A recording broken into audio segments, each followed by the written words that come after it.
All right, here we are. Question 4. So there's a new online music service that is a collection of 1,500 songs. And it expects to triple the number of songs each year for the next few years. So we're going to write an equation representing the relationship where x is the time in years. So that's just like t for time, right? It's the same thing as x. On the test, I might use t, but don't worry, it's the same thing. It's our input, whether we call it x or t for time in years. And y is the number of songs. So y would be like the function of the number of songs as a function of time in years. So for this question, let's just write it as y and x, like they said it originally. So y equals, and how do we write these exponential equations? We always start at the beginning. So we got to figure out where is the beginning here.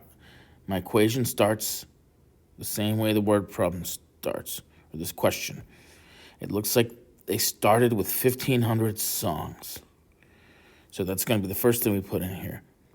If they start at 1,500, we're going to start at 1,500. There we go.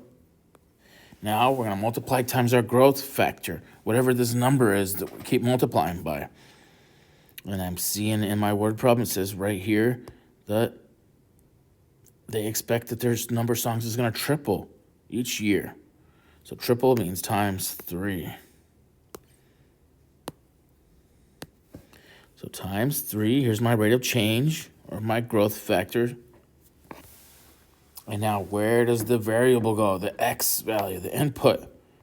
Well, these are called exponentials. So we're going to put it right up here in this position of the exponent. And that'll be, x goes right up here. Just in case you're confused by the whole y and the x thing, because we've mostly been using function notation, you could also write this. It would mean the same exact thing if you said the number of songs as a function of time in years equals 1,500 times 3 to the power of t.